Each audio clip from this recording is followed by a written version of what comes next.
hello, beautiful artisans. Happy Saturday. So we've got a really good video today. And if you're new to the channel, we create with all recycled materials, fabrics, and supplies. And it's our way to give the earth a little hug and to kind of subtract a little bit of what is going into the landfills. And if you're coming back, thank you so much for coming back. So I know a number of you are really waiting for this video today because for everyone who's out there stitching and loving your Boro-Sashiko inspired items, well, guess what? For the next couple of months, we're going to be focusing heavily on Boro-Sashiko inspired pieces. And today we are beginning the Boro Inspired Utility Apron, and then we'll go to things like little amulets and bracelets, and we'll do a hat, and we're going to do a number of things.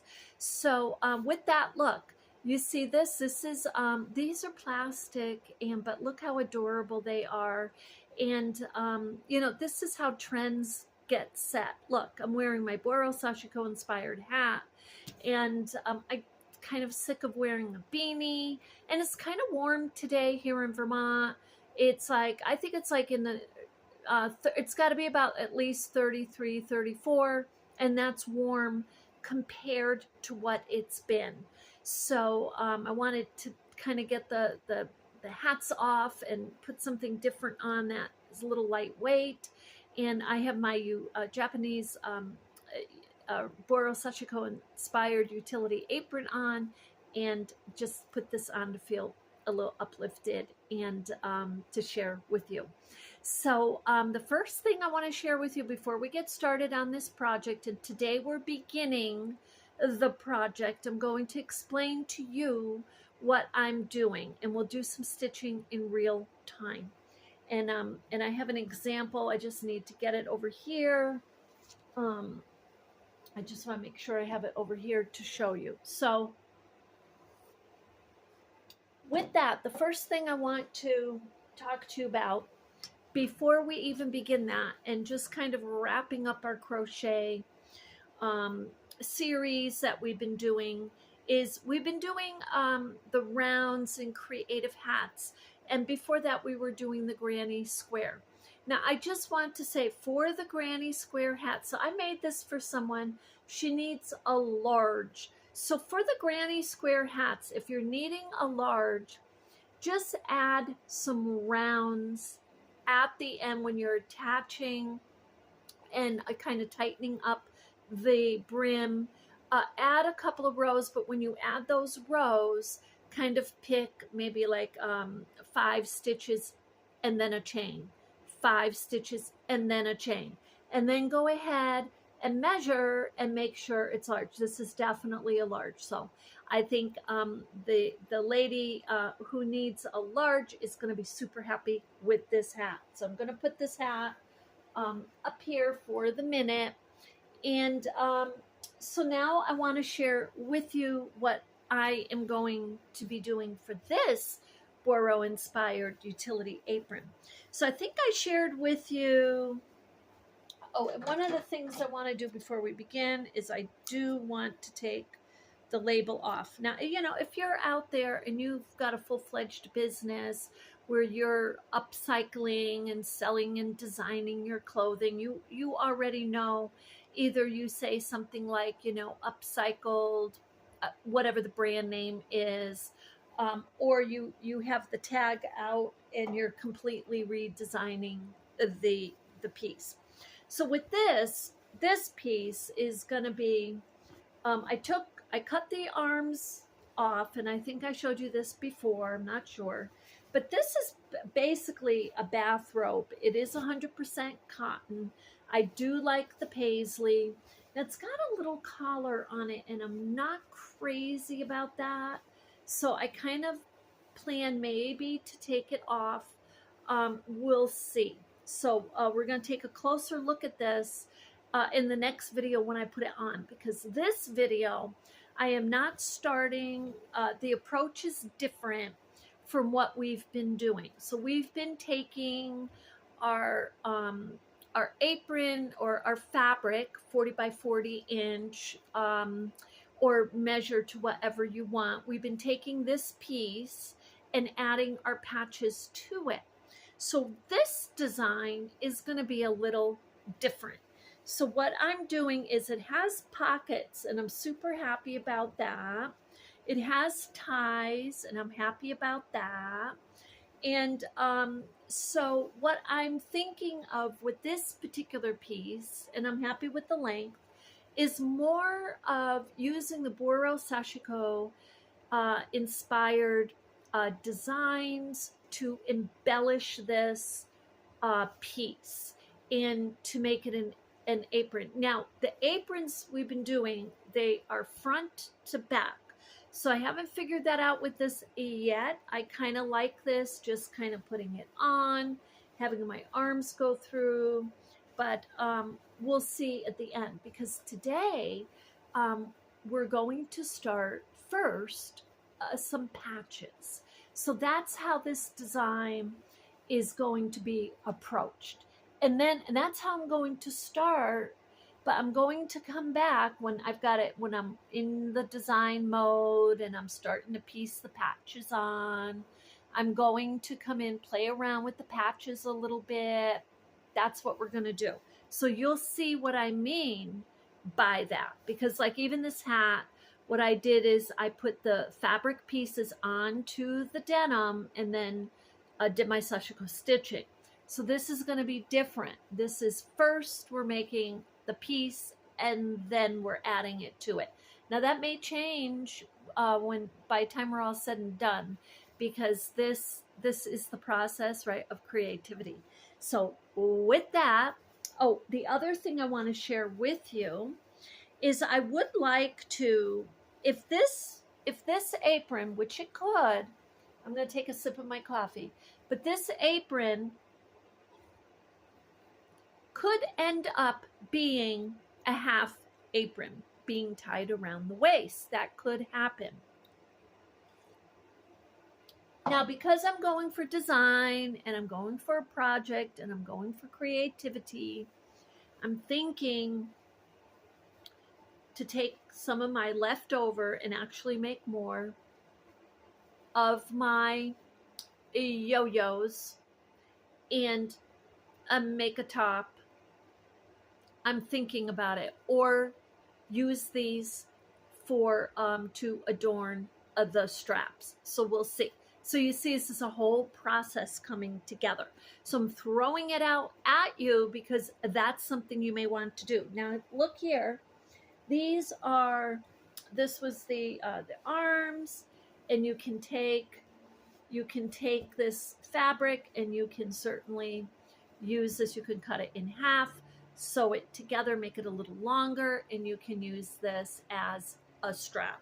So there's a lot that you can do, or you can use ties, like neckties as a strap, or you can use, like I said, the hem at the bottom of like a sheet or something like that. So there's a lot going on with this project. So we'll probably have like a part 2 and 3 to it also. But for part 1, I want to share with you. So that's the recycled piece I'm using. And these, I'm going to bring these over here. So these are some of the fabrics that I want to design. And I'm just going to show you, because this is the beauty of Boro, designing with the Boro method, with Japanese patchwork, is it really doesn't have to be a theme of colors or things or holidays or anything like that. Really doesn't. You can take pieces, look, like this. Now, just pieces you love, right? I love this one and I love that. Look at those together though, seriously. Look at this one. It just pops, all of these pop.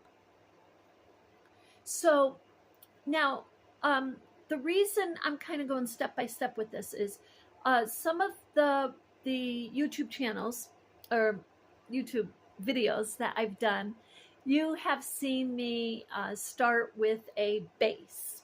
So the base is usually denim, right? It's usually jean fabric, this and that. So you can do that.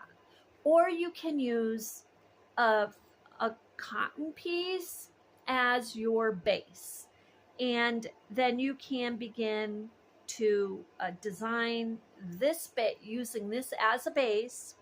So I'm going to put this down over here for a moment because the color, this fabric in itself, it really is lovely. I mean, it is. It's a bright, nice blue, and it's got the white paisley all through it, a large design, and it's lovely. However, bringing it, kind of upcycling it and changing the style a little bit and giving it your own design it's invaluable because it's a reflection of you and your creativity. So check out all of these fabrics that I have pulled to the side that I just love. You see these, and they pop. So some of you will remember these. Like, look, this is like one of my favorite. This is beautiful, and we're going to start a patch today. We're going to piece together a very simple patch. Look, these two go lovely. And this is beautiful because I had, this is all 100% cotton. I had ripped it. And look, you see the natural fringe that comes about. And here's some butterflies. Now this is a little bit, this is vintage, there's no doubt. This is definitely vintage. It's a thicker piece, and the design, the color is a little dull, but the design is lovely. I really like it. So I pulled that out, and here's the ladybugs. I love the ladybugs. More butterflies. We got to have our butterflies. And let's see here. Now I've got some smaller pieces. You see, kind of already cut down. And this is lovely too. Any of these will go with this this secondhand bathrobe. That's what it is. It's a secondhand bathrobe. And we're going to turn it into an apron. And that's a beautiful yellow. Look at the yellow with the purple. So, and here, look, more butterflies. We could make it a theme of butterflies, but we have a lot of florals. There's the florals. Look, more butterflies. This is all scrap fabrics. And I pulled all of these to the side. These I particularly like. We should go with the theme butterfly, really. But because I'm just going to kind of go with the colors that I like, what I'm going to do is look at these even. I mean, that's a nice combo right there. So what I'm going to do is, buffalo plaid, you can't really go wrong with it. It's just lovely. So I'm going to cut a piece of this. Now look, some of your pieces you get double fabrics, so you can kind of play around with that. And if it's a fabric you really, really like, you can stretch it out a little bit. And so we're not sewing this onto our to-be apron yet. We are going to create a patch. So I love this. Oh, for those of you who are not familiar with the patches, so I'm going to show you. This is an example of a Boro Inspired patch. Now you see the number of fabrics. You see that the placing and even the stitches are very humble. This is not meant to look manufactured, but look how adorable that is. Super simple.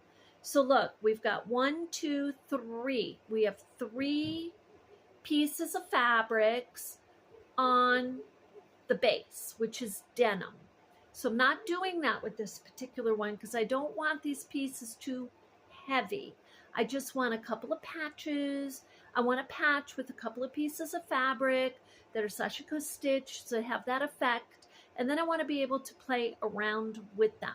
So with that in mind, I'm not manipulating the sizes. I'm keeping them fairly small, but I'm not saying, oh, 2 by 2 inch or 3 by 3. I'm not doing that. So, so anyway, I'm going to pick this one. I'm going to put that to the side because I like that. It's just super simple that I like it. And I really, really like this. So this one, what I want to do is I like the effect, if I can get it, that I have, that it's ripped. And I really, really like that. So I like the splashes of the colors on this one.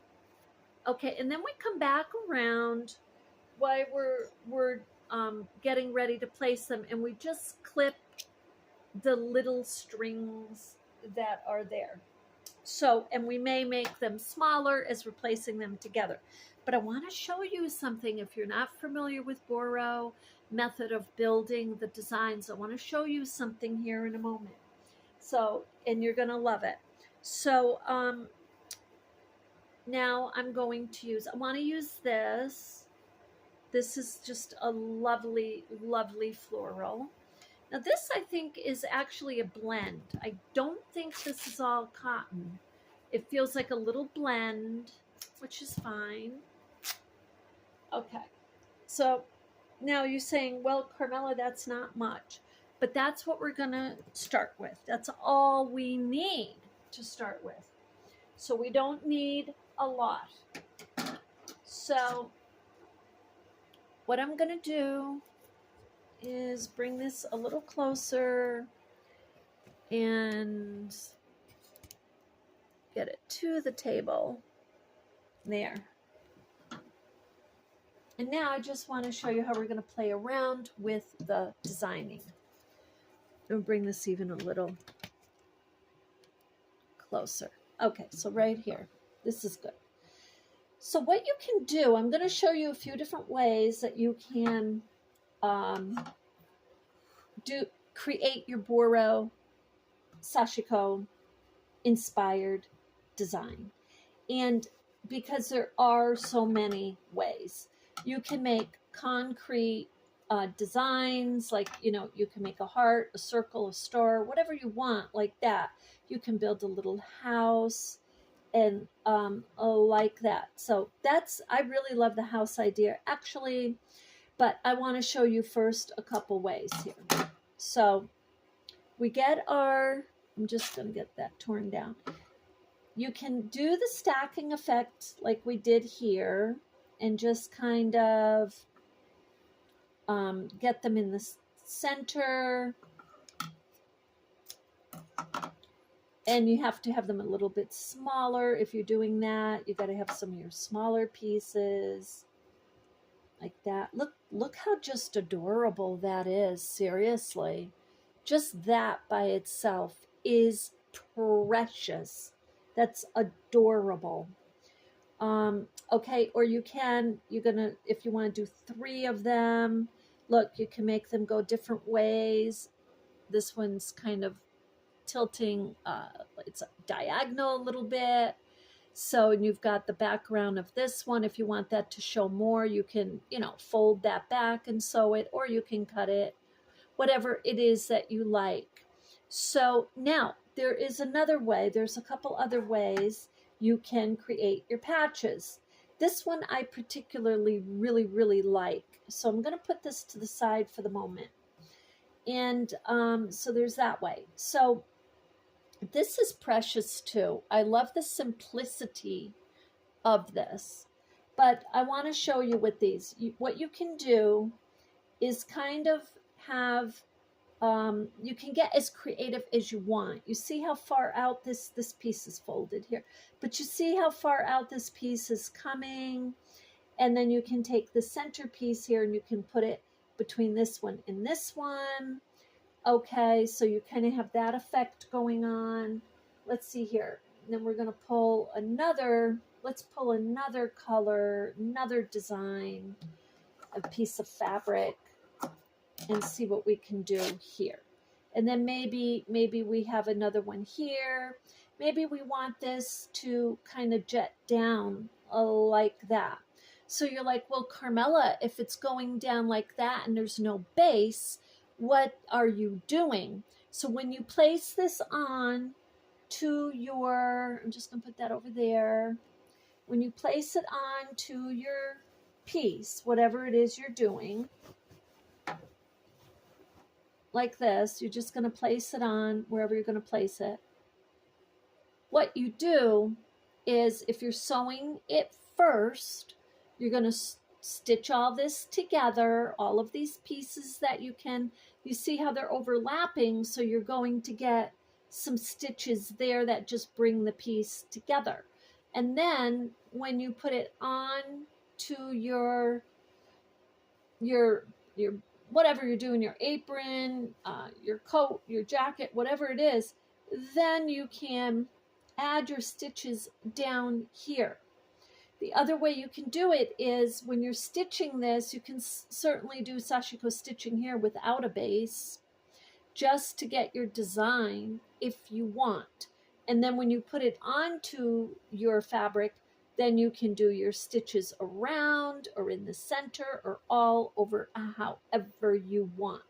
So that's a few different ideas that you can use to create your Boro design while you're piecing it together. Now we're going to go ahead and sew this patch, because this is a patch I really, really want to use. So I'm going to take my peeking scissors. I'm just going to get that little piece of fabric, that little piece of thread off. But look how adorable that is.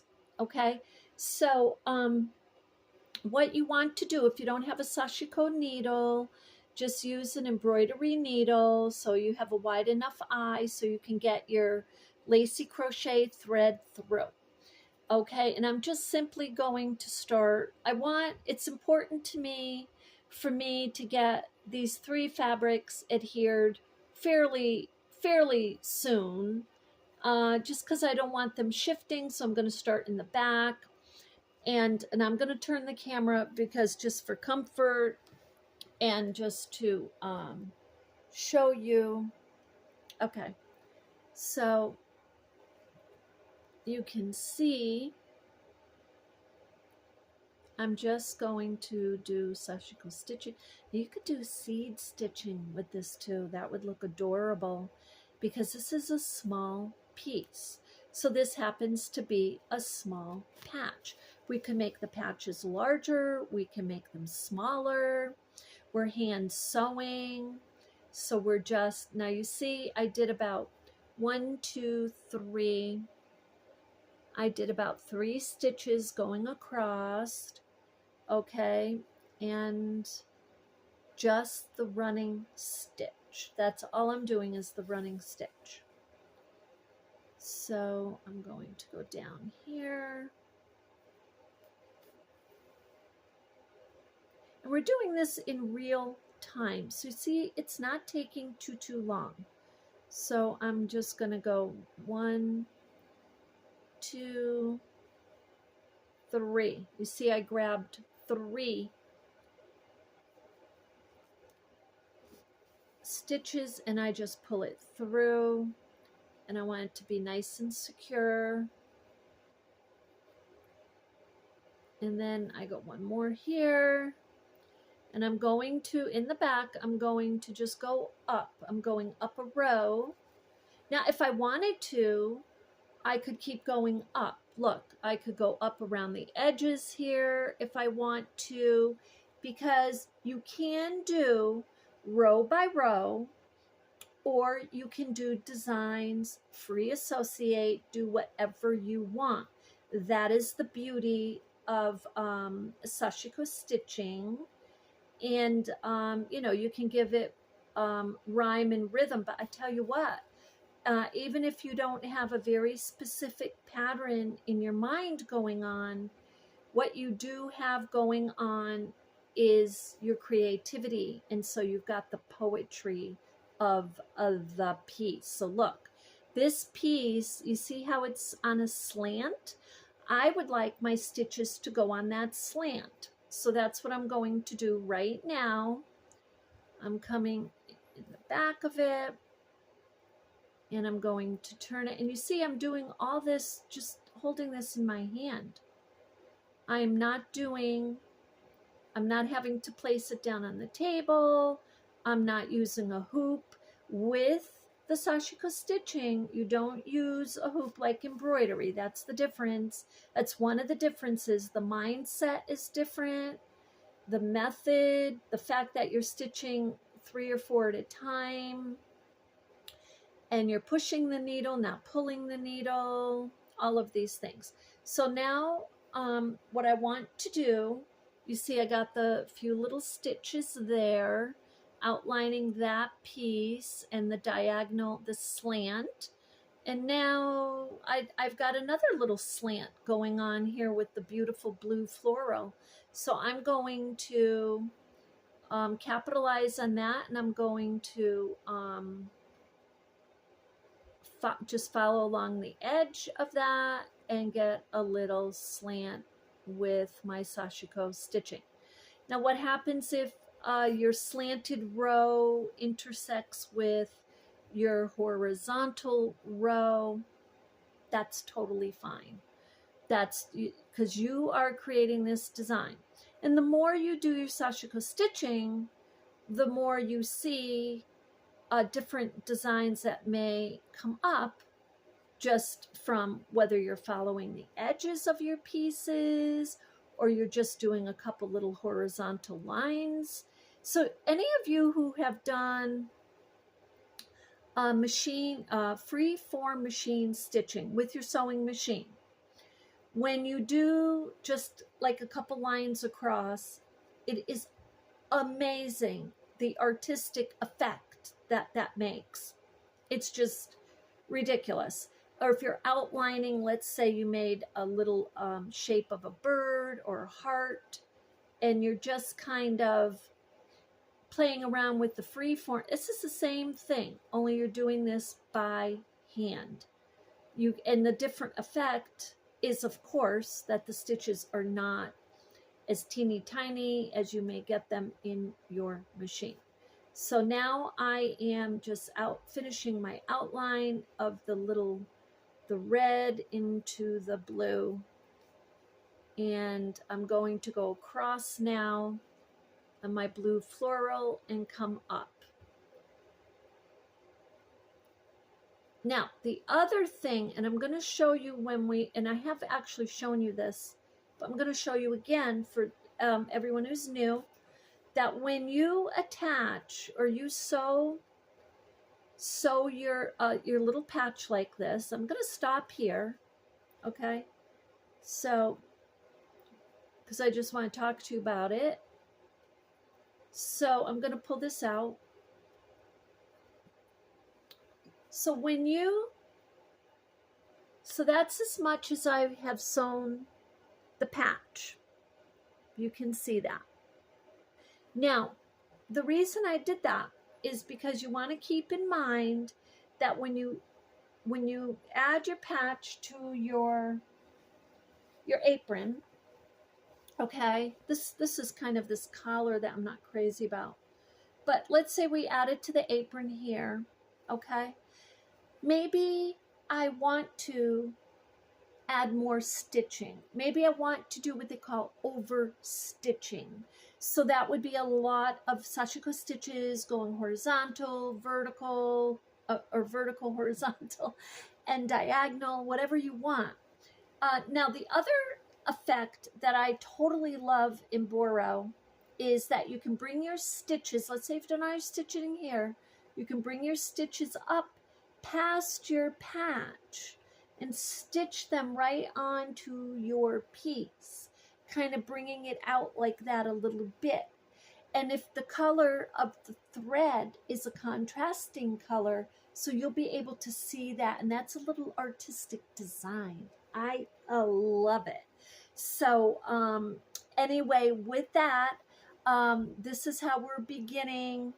This is how I'm beginning this piece. I'm going to show you again for those of you who are not familiar. I am using an old, in good condition, bathrobe. And I cut the sleeves off. It's 100% cotton.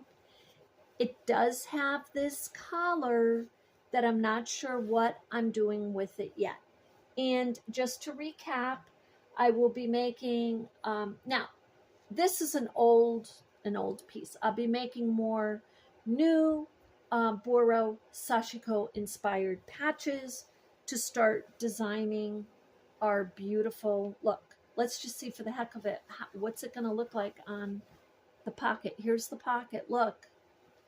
So this pocket, you can like cut the shape out of the pocket. This is just a square. And do sashiko designs on that piece of fabric and then sew it on. Or you could do sashiko designs on your pocket. Just make sure that you have something, maybe a piece of batting, a piece of old cloth, so that you're keeping the pocket, the top part of it, separate from your back. But look, when you sew your pieces on, but look, this can go, just the color of this is just, it's almost like anywhere you put it, it's just going to be lovely. So anyway, with that, I wanted to get you started today. If you have questions, if I have missed something that you're not clear on, let me know. If you are looking to use pins, you can use these type of pins to pin all your patches onto your apron before you sew your patches on, so you see what it looks like. That's probably what I'm going to do. I will be sharing that with you in the next video. Now, some of you have noticed the videos are spread out a little bit, so they'll probably be like that for this series of Boro-Sashiko as we get into the warmer weather. Probably about 2 videos. We're striving for 2 videos a week. And some of them have been quite long. When they're long like that, what I'm doing is letting a couple extra days go by to give people a chance to watch them. So, so you know what we're talking about in the next one. So with that, I'll see you in the next one. You have an absolutely beautiful weekend. Thank you so much for being with me. And again, you have any questions, please let me know. Love and light.